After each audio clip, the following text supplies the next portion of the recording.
A paz do Senhor para todos os nossos irmãos, professores, professoras, alunos e demais superintendentes da Escola Bíblica Dominical. Nós estamos dando início a mais uma pré-aula que tem oferecimento de Professores em Cristo EBD. Nós estamos estudando, nesse terceiro trimestre de 2016, o tema, o desafio da evangelização, obedecendo ao ID do Senhor Jesus, de levar as boas novas a toda criatura. E o comentarista deste terceiro trimestre é o pastor Cláudio Honor de Andrade. Nós vamos estudar hoje, meus irmãos, a lição de número 3, que traz por título Igreja, Agência Evangelizadora. O nosso texto áureo se encontra em Atos dos Apóstolos, no capítulo 1 e versículo 8. Mas recebereis a virtude do Espírito Santo, que há de vir sobre vós, e ser-me-eis testemunhas, tanto em Jerusalém, como em toda a Judéia e Samaria, e até os confins da terra. A nossa verdade prática: a Igreja de Cristo, em virtude de sua natureza e vocação, é a agência evangelizadora e missionária por excelência. A nossa leitura bíblica em classe se encontra em Atos dos Apóstolos, que vai do capítulo 1, melhor dizendo, do versículo 1 até o 14. Nós sempre estamos acostumados a ler a nossa leitura bíblica em classe. Então, por ser muito extensa essa leitura bíblica em classe, nós não vamos ler. Mas você pode me acompanhar, meu querido professor e minha querida professora, e alunos, e demais alunos que estão nos acompanhando por esse canal de Professores em Cristo EBD, deixar munido em suas mãos a Bíblia para que você possa acompanhar, porque nós vamos depois fazer vamos dar alguns ensinamentos aqui dentro dessa leitura bíblica em classe, alguns pontos, que são muito importantes, que nós vamos falar aqui para os irmãos, para que eles possam ter um entendimento a mais em relação à leitura bíblica em classe. E o objetivo geral da nossa lição nos diz assim: explicar que proclamar Cristo é a tarefa prioritária da igreja. E o ponto central da nossa lição de hoje nos diz o seguinte: a missão suprema da igreja de Cristo é a evangelização. E dentro do nosso estudo nós temos aqui 3 tópicos. Nós vamos discorrer tópico por tópico, vamos falar de pontos importantes também que estão inseridos em cada tópico, vamos trazer algo a mais para você, professor, e para você, professora, e demais alunos. O primeiro tópico nos diz assim: apresentar a fundamentação evangelizadora da igreja. O tópico 2, mostrar que a evangelização é missão prioritária da igreja. E o ponto 3, saber que Antioquia era uma igreja missionária. Mas antes de nós entrarmos aqui em nossa lição, meus irmãos, vamos fazer aqui uma breve introdução. Após essa introdução, nós vamos passar alguns pontos importantes que fazem parte do nosso estudo de hoje, para que você, professor, possa anotar isso e possa também levar para a sua sala de aula. Nós temos este material que nós vamos aqui lecionar para vocês, meus irmãos. Ele já está em nosso site. Você pode acessar o nosso site, vai passar para vocês aí, www.professoresemcristoebd.com.br. E também você pode se inscrever, você que está assistindo pela primeira vez as aulas, as pré-aulas dos Professores em Cristo EBD, você também pode acessar o nosso canal no YouTube, Professores em Cristo EBD. Pois bem, a Igreja de Cristo jamais poderá se limitar a um serviço evangelístico na proclamação do Evangelho. Nós, como os discípulos de Cristo, fazemos parte do seu corpo, a igreja. Devemos, meus irmãos, convencer ao pecador de que o Filho de Deus morreu e ressuscitou. Só assim nós iremos conseguir trazer as almas para o seu reino. Façamos como o apóstolo Paulo, que anunciando a Cristo crucificado, não com palavras persuasivas de sabedoria humana, mas em demonstração do Espírito de poder, para que a vossa fé não apoiasse em sabedoria dos homens, mas no poder de Deus. conforme nós podemos aqui ler, meus irmãos, em 1 Coríntios, no capítulo 2, que vai do versículo 1 até o 5. E eu, irmãos, quando fui ter convosco anunciando o testemunho de Deus, não fui com sublimidade de palavras ou de sabedoria, porque nada me propus saber entre vós, senão a Jesus Cristo e este crucificado. É o que a igreja tem que pregar, o Cristo crucificado. E eu estive convosco em fraqueza e em temor e em grande tremor. A minha palavra e a minha pregação não consiste em palavras persuasivas de sabedoria humana, mas em demonstração de espírito e poder. O 5, para que a vossa fé não se apoiasse em sabedoria dos homens, mas no poder de Deus. Paulo pregando Cristo crucificado. A igreja de Cristo, a igreja do Senhor na terra, tem que pregar o Cristo ressurreto, o Cristo crucificado. É isso que nós temos que fazer como discípulos de Jesus. Vamos falar aqui, durante a nossa lição, alguns pontos importantes a respeito disso. Então, igreja. Temos aqui a definição que desafia. Igreja é o termo grego eclesia, Ecclesia, duas palavras distintas, que significa de ou para fora, o kaleio, que traz o significado de ser humano, de ser chamado, não ser humano, de ser chamado ou convocado.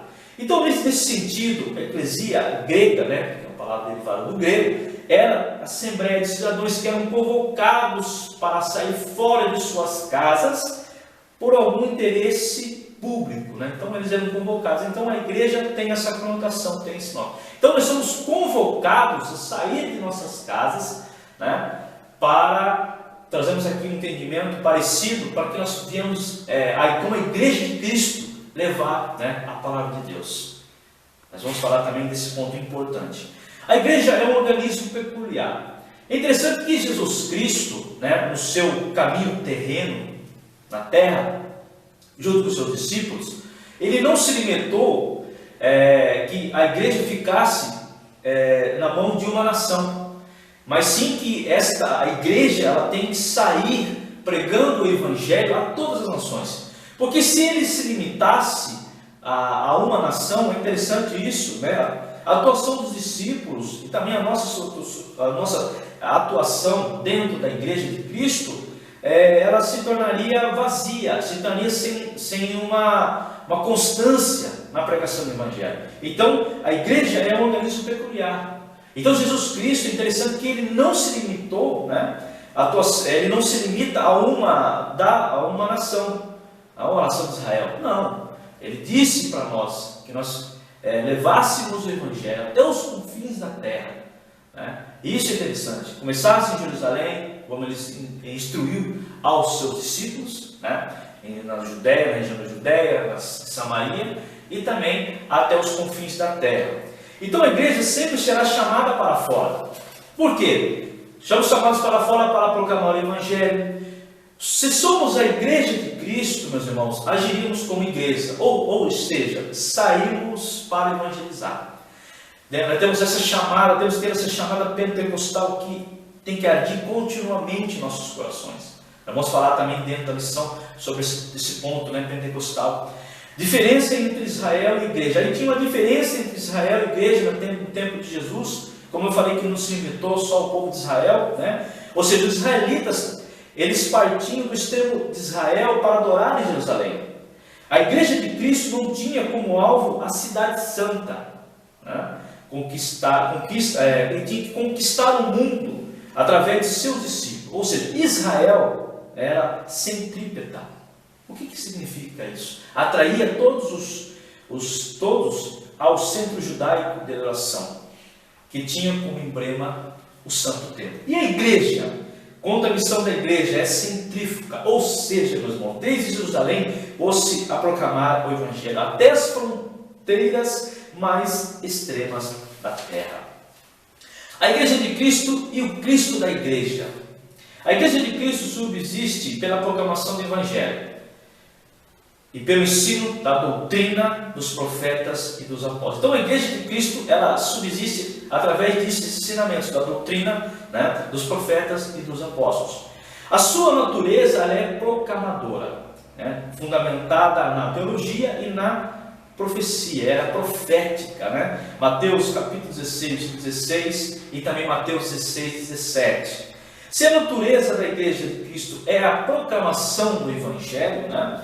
Ela haveria de peregrinar de proclamação em proclamação até que o Senhor venha buscar. A igreja de Cristo tem que estar pregando o Evangelho, ensinando a palavra de Deus, até que Jesus venha nos buscar. Venha buscar a igreja de Cristo, né? Não podemos ficar estacionados, parados. Temos que dar continuidade, levar o Evangelho de Cristo. A igreja tem que fazer isso, proclamar o Evangelho.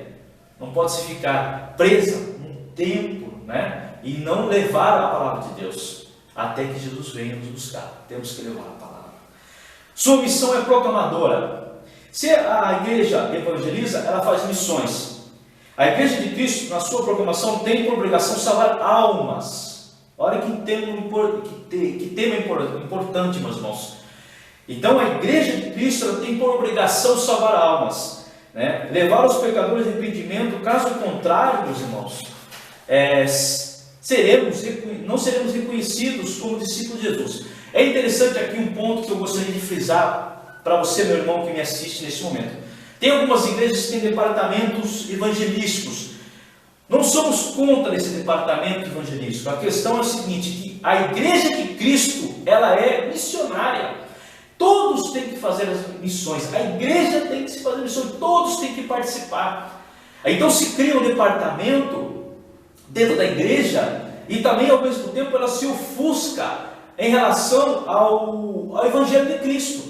Ela fica presa, né, ao departamento e fica só aquelas pessoas, só aqueles irmãos ali naquele departamento. Não, Jesus disse que nós todos devemos levar as boas novas a toda criatura, né? Então o departamento que é criado na igreja, ele fica, no meu entendimento, fica ofuscado em relação ao Evangelho de Cristo, porque Jesus disse que todos, mas todos, se nós somos igreja, nós pertencemos ao corpo de Cristo, temos que levar a palavra, todos, não restrito a um departamento, não, de missões.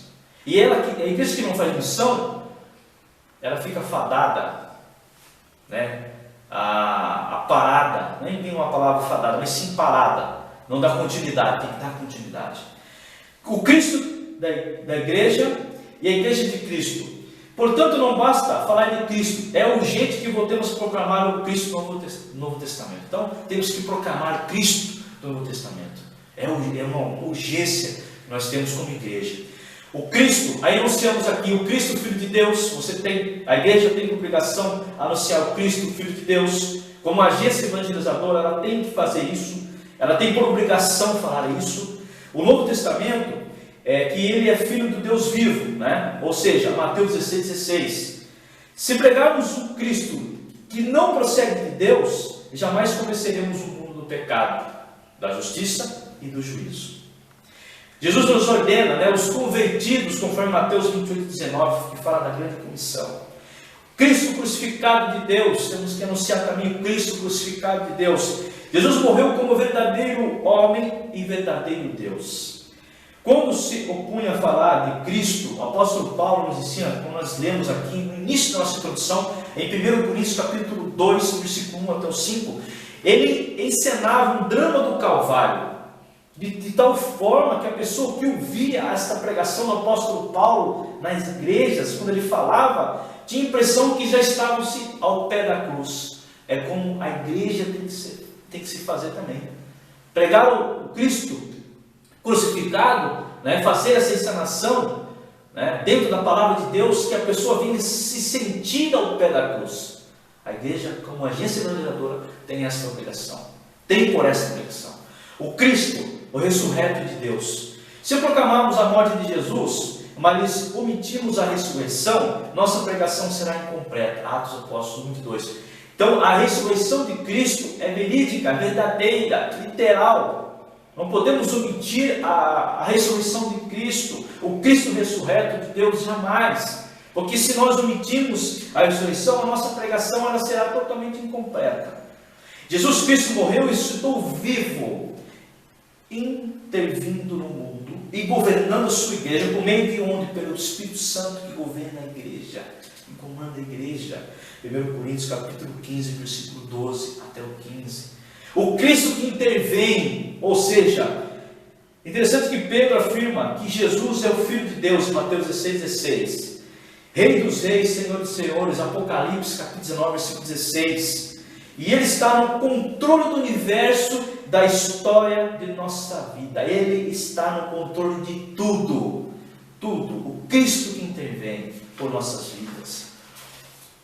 O Cristo, o Deus pessoal. O profeta Isaías deixa transparecer que o Filho é a semelhança do Pai e será um Deus pessoal. Isaías 7,14, Mateus também 1,23. Que o pecador saiba que Jesus, meus irmãos, não é apenas um Deus conosco, né? Mas também um Deus comigo e contigo. Ele é tão pessoal que podemos adorá-lo com todo o nosso ser, pois a sua presença permeia-nos o corpo, alma e espírito.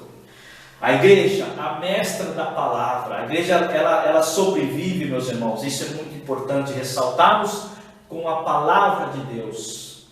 Paulo destaca a igreja de Cristo como a coluna e baluarte da verdade. 1 Timóteo 3,15. A pregação do Evangelho, a igreja sempre será chamada para fora para pregar a palavra de Deus. Vamos falar também um ponto importante a respeito da nossa lição de hoje, a respeito da palavra de Deus, que os discípulos, eles não estavam preocupados, eu vou até adiantar um pouco, que não estavam preocupados em perder algumas regalias, ou algum benefício para eles. Não, o que eles não queriam perder, podiam até perder a sua vida, como alguns perderam assim, pelo amor de Cristo, pelo amor do Evangelho, mas que eles não podiam perder jamais a pregação da palavra. A igreja tem que pregar a palavra de Deus, como agência evangelizadora, a palavra de Deus, a palavra do Senhor Jesus. Ou seja, a igreja sempre será chamada para fora para pregar a palavra de Deus. E quem ganha almas, meus irmãos, esse aqui é um ponto importante, que é um estudo também da nossa próxima aula, muda a sociedade, transforma a cultura e dissemina a ética cristã, né?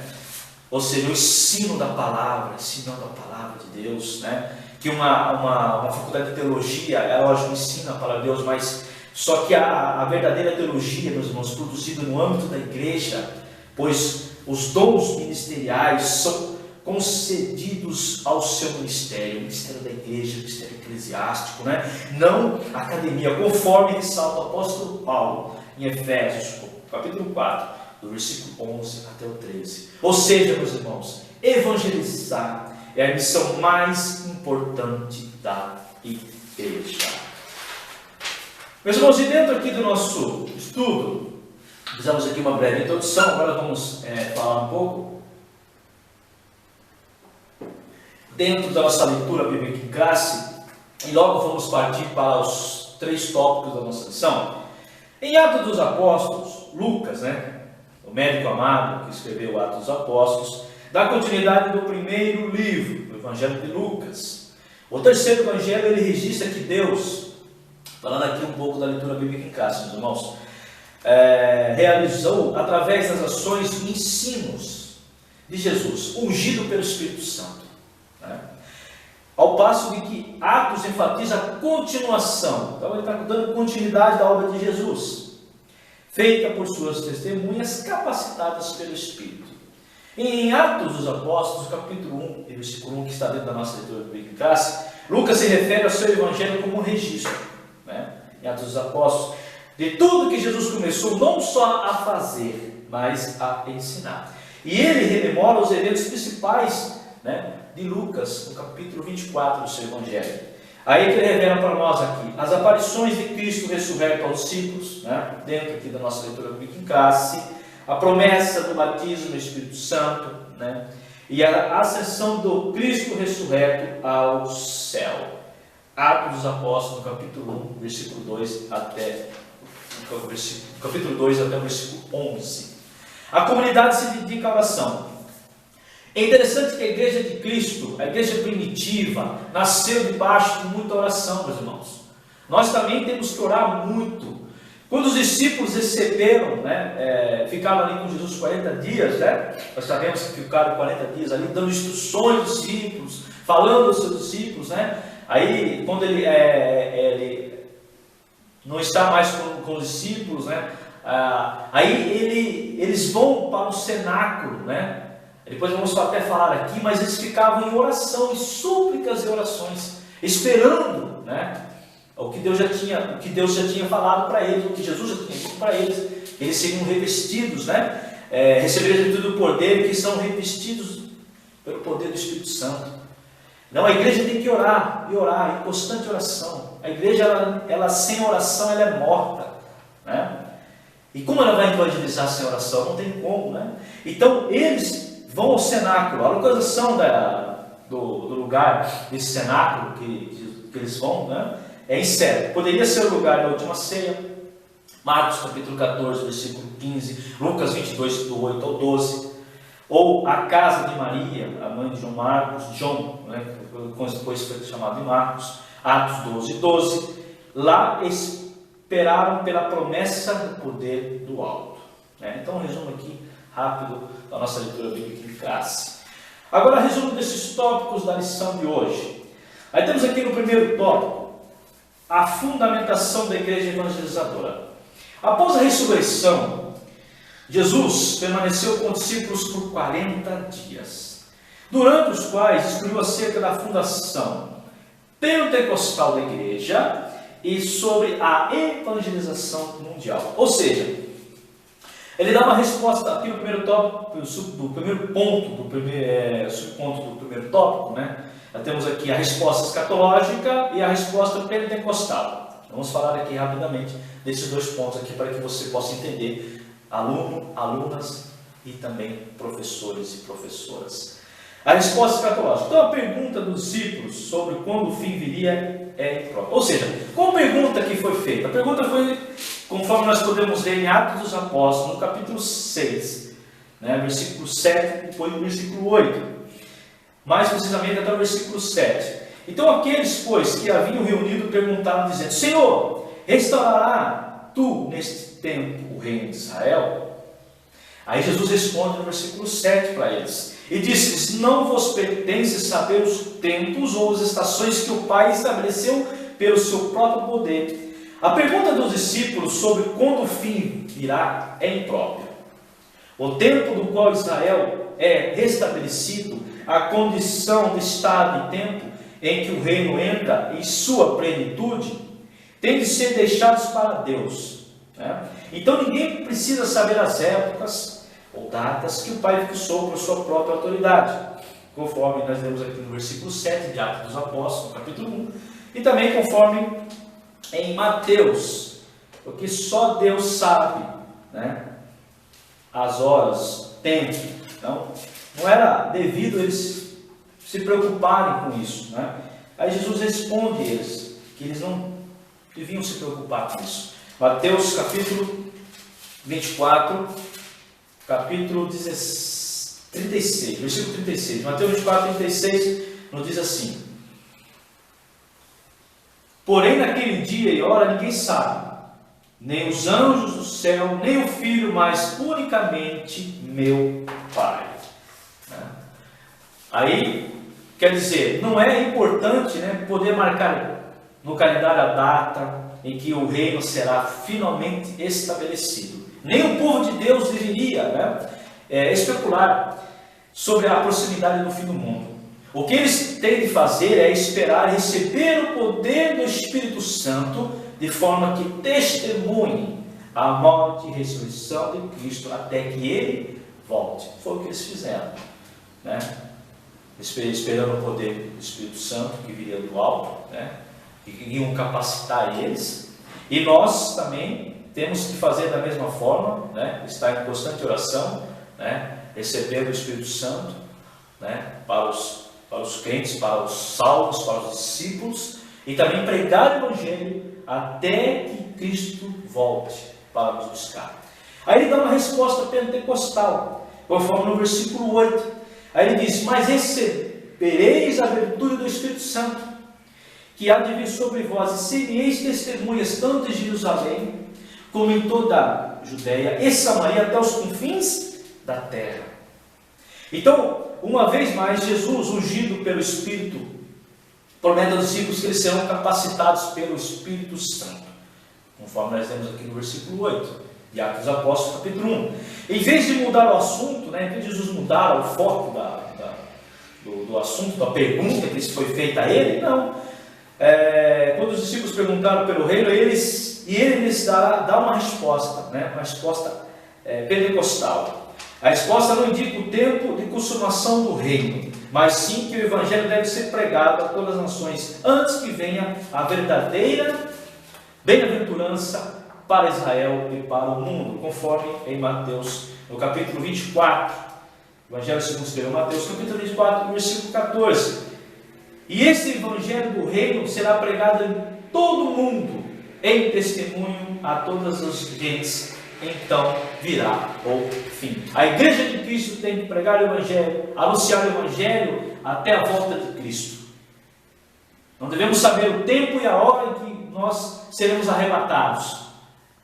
Jesus deixa isso para nós. Ensinou os discípulos, quando indagaram a respeito do restabelecimento de Israel, para o reino de Israel, e Jesus não mudou o foco da pergunta deles, respondeu, porque eles não deviam se preocupar com isso.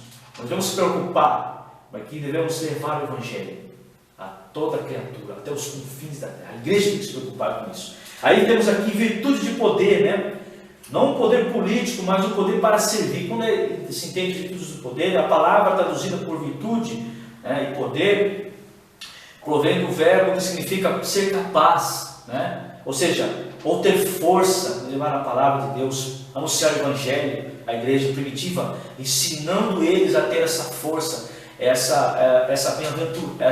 não uma bem-aventurança, mas de ter essa alegria de levar, né, o Evangelho a toda criatura.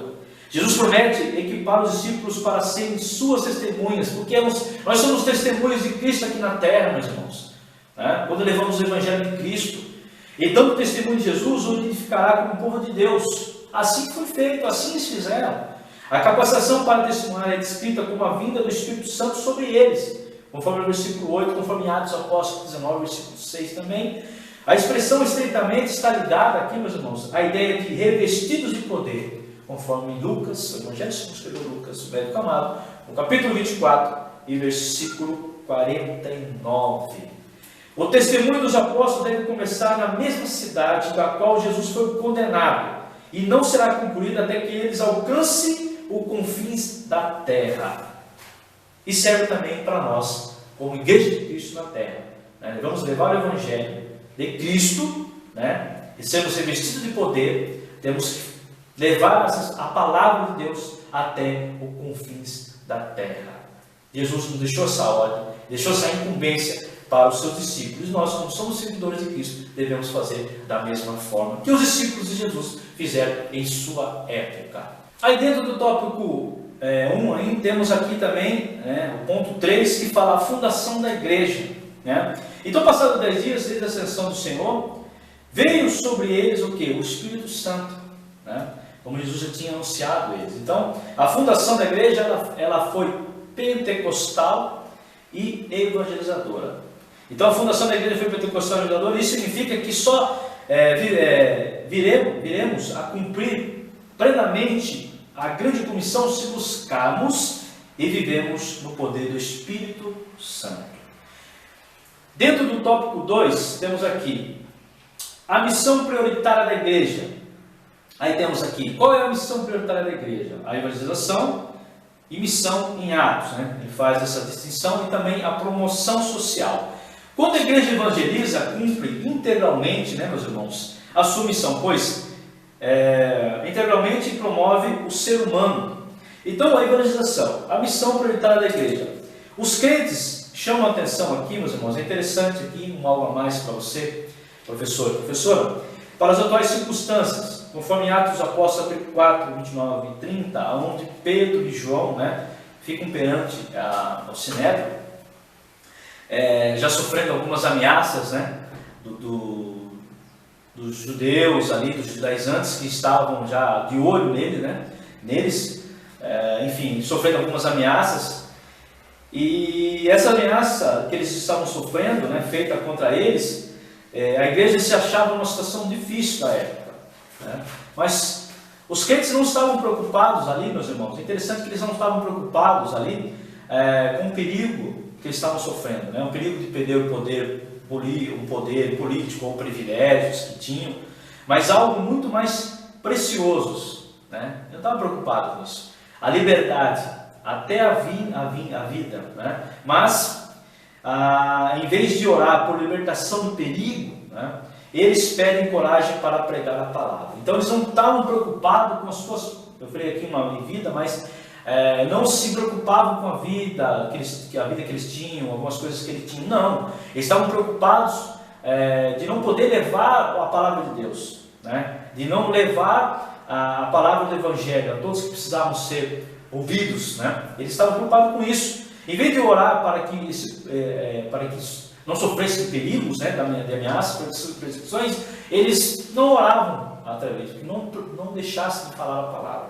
Então, ou seja, a palavra de Deus é a mensagem de Jesus Cristo, ou seja, é a obra salvadora de Deus nele. Então a palavra é isso. Missão em Atos. Então o mandato missionário em Atos 1:8 incluía Samaria, né? Começou ali em Jerusalém, né, na região de Samaria, Judéia, região de Judéia, depois, né, em Samaria, como lugar onde as boas novas seriam pregadas. Então a pregação do Evangelho naquela localidade dá início, né, meus irmãos, à missão cristã em comunidades não judaicas. Entre os cristãos que fogem de Jerusalém, né, após essa perseguição, justamente após a morte de Estevão, né, os crentes começaram a se debandar, começaram a se dispersar, né, devido a essa perseguição. Então, entre os crentes que fogem, né, temos aqui de Jerusalém, está Filipe, né, é um dos 7 diáconos carismáticos, conforme em Atos Apóstolos, capítulo 6 e 5, e também ele é considerado um evangelista espiritualmente talentoso, né? Até o comentarista aqui fala que quando ele ensinava, né, as multidões ficavam perplexas, né, olhando Filipe, ao ensinamento da palavra de Deus. Em Atos dos Apóstolos temos essa concordância, né, sobre Filipe. Atos dos Apóstolos, capítulo 8, versículos 6 e 7, menciona isso para nós. E as multidões unanimemente prestavam atenção ao que Filipe dizia, porque ouviam e viam os sinais que ele fazia. Pois que os espíritos imundos saíam, e muitos que tinham clamado em alta voz, e muitos paralíticos coxos eram curados. Né? Interessante isso, meus irmãos. O poder da palavra de Deus, hein? Que fazia, que Filipe, né, tomou posse disso, né, levou o Evangelho. Né? Após essa dispersação, né, a perseguição da igreja, são dispersos e ele começa, né, a pregar a palavra de Deus, né, levar a palavra de Deus, impor as mãos sobre os enfermos, curando, né, paralíticos, coxos. A multidão ficava impressionada no que ele também dizia, né, na sabedoria que ele também dizia, pela palavra de Deus. Então, e a promoção social. A igreja de Cristo, né, tem que fazer a promoção social. E a igreja primitiva também fazia. Então a igreja primitiva não se escondia, não se descuidava, melhor dizendo, das necessidades dos pobres e necessitados. Também os supria amorosamente. Conforme em Atos dos Apóstolos, capítulo 11, e versículo 27 e 30, temos essa menção. E naqueles dias desceram os profetas de Jerusalém, para Antioquia. E levantando-se um deles, por nome de Acabo, dava a entender pelo Espírito que havia uma grande fome em todo o mundo, né? E isso aconteceu em tempos de Cláudio César.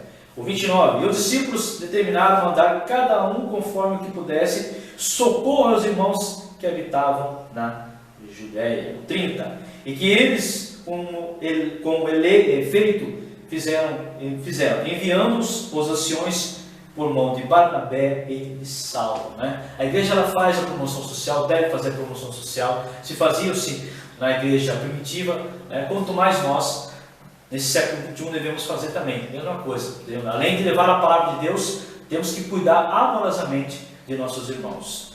Aí temos aqui no tópico 3, Antioquia, igreja missionária. Então nós sabemos quem fundou a igreja em Antioquia. É uma discussão que alguns falam que não sabem onde foi fundada, alguns dizem que foi fundada, então uma discussão a respeito disso. Não vamos entrar em detalhe a respeito da fundação da igreja de Antioquia, mas só que a igreja de Antioquia era uma igreja totalmente missionária. Aqueles obreiros anônimos, porém, souberam como edificá-la, né, na palavra de Deus e no poder do Espírito Santo. E dentro dos seus membros saíram os primeiros missionários transculturais do cristianismo. Uma igreja completa, temos aqui, né?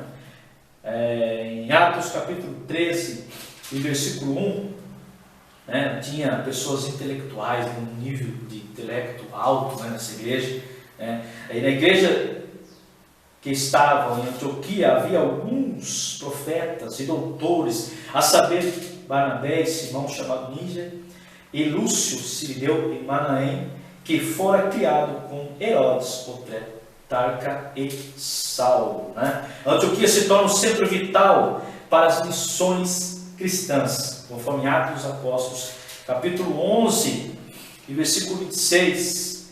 E sucedeu que todo ano se reuniram naquela igreja e ensinaram muita gente. Em Antioquia foram os discípulos pela primeira vez chamados cristãos. Interessante isso, né? Os primeiros cristãos foi chamado, né, na igreja de Antioquia. O primeiro chamado para a viagem, né, a primeira chamada para a viagem missionária, né, se deu nessa igreja pelo apóstolo Paulo. Né? Começa com a escolha do Espírito Santo de Barnabé e Saulo para a obra especial, conforme em Atos dos Apóstolos, capítulo 13, do versículo 2 até 31. E servindo eles o Senhor e jejuando, disse o Espírito Santo: apartai-me a Barnabé e Saulo para a obra que os tenho chamado. Então, jejuando e orando, e pondo sobre ele as mãos, os despediram. Ou seja, é uma igreja missionária, né? Uma igreja missionária, conforme nós lemos aqui, acabamos de ler em Atos dos Apóstolos, capítulo 13, versículo 8, né? Que foram separados através da imposição de mãos. O Espírito Santo revelou para eles Paulo e Barnabé, Saulo e Barnabé, depois Paulo, né, foi dado o seu nome. Então, a partir daquele momento, a igreja de Cristo, irradiando-se a partir do Oriente Médio, universaliza até chegar a você e a mim, né? Da igreja de Antioquia, a universalização da evangelização. E dentro da conclusão, meus irmãos, aqui para que nós possamos encerrar a nossa palavra de hoje, a missão da igreja de Cristo é evangelizar. Então, retornemos, pois, ao cenáculo, a fim de que o poder e a virtude do Espírito Santo alcancemos os confins da terra. Nenhum evento enfatizamos é mais importante e urgente do que ganhar almas para Cristo. Pense nisso, busque ganhar para Jesus aqueles que estão morrendo sem ter a esperança de ver Deus. Belíssima aula de hoje, meus irmãos, em que nós aprendemos que a igreja é uma agência evangelizadora. Nós temos que levar o evangelho, proclamar o evangelho. Dizemos aqui que a igreja nasceu no berço pentecostal, né? Nasceu de muitas orações dos irmãos. Depois a igreja também primitiva, em Antioquia, missões.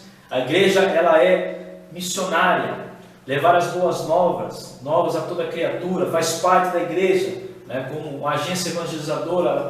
Nós temos por obrigação, né, ser todos nós missionários, sermos discípulos de Cristo, levando a palavra. Não podemos omitir a palavra de Deus, porque a palavra de Deus, ela salva, ela redime o pecador dos seus pecados. A igreja, ela tem que proclamar o evangelho de Cristo, pregar o Cristo crucificado, ressurreto, né, o Cristo que morreu na cruz do Calvário. A igreja de Cristo, ela tem por obrigação isso. Na parte social, ajudar os pobres, os menos favoráveis, os necessitados. Nós temos por obrigação trabalhar nessa área social. Isso você faz entender também. Então, meus irmãos, a igreja de Cristo, ela não pode ficar parada, não precisamos se parar fora, né? Apesar de ter algumas controvérsias em relação a isso, né? Desse nome, dessa definição da igreja, mas temos que sair para fora, levar o evangelho de Cristo, né? Que muitas almas precisam, né? A igreja, ela é evangelizadora, como o tema nosso diz hoje, né? Ela é evangelizadora. tem que levar a palavra de Deus. A igreja de Cristo, por excelência, né? Tem que levar a palavra de Deus. É isso que nós temos que aprender. Meus irmãos, já faço um convite para você que me assiste por esse canal. Vai passar para vocês mais uma vez o nosso canal, professoresemcristocbd.com.br. E também temos o nosso site, www.professoresemcristocbd.com.br. Você pode acessar o nosso site, onde nós temos este material e que você me acompanhou durante a nossa pré-aula, você pode ter em mãos. Temos também as nossas redes sociais, Facebook, Instagram, Twitter, nosso blog também, temos uns materiais também ali. E já faço um convite para você que está me assistindo nesse momento, professor e professores e alunos, e superintendentes também, que nós estejamos juntos, né, na lição de número 4, trazendo o tema, o trabalho e atributos do ganhador de almas. Nós vamos falar isso, nós vamos aprender na nossa pré-aula de número 4, na próxima aula. Meus irmãos, desde aqui já agradeço a todos vocês que têm nos prestigiado por esse canal e faço um convite a você, professor, e nem mais um convite, sim, dizendo a você, professor e professora, que você leve ao seu aluno a sala de aula e mostre, ensine ao seu aluno a verdadeira essência da igreja de Cristo na terra. Tem que proclamar o Evangelho, tem que levar a palavra de Cristo, né? Pregar Cristo ressurreto, pregar Cristo Filho de Deus, né? Então, meus irmãos, que a igreja de Cristo também nasceu, né, à base de perseguições, né, uma igreja missionária, temos que ser missionários, né, que esse negócio de departamento de igreja, que tem se criado algumas denominações, no nosso entendimento aqui, ela não tem que ser restrita a um grupo específico, que ela tem que ser dividida entre todos os membros da igreja, todos têm responsabilidade de ser missionários na casa do Senhor. Então, isso se faz entender na lição de hoje. Meus irmãos, desde já agradeço a todos vocês, todos que estão me assistindo nesse momento, que Deus abençoe cada um, em nome do Senhor Jesus. Amém.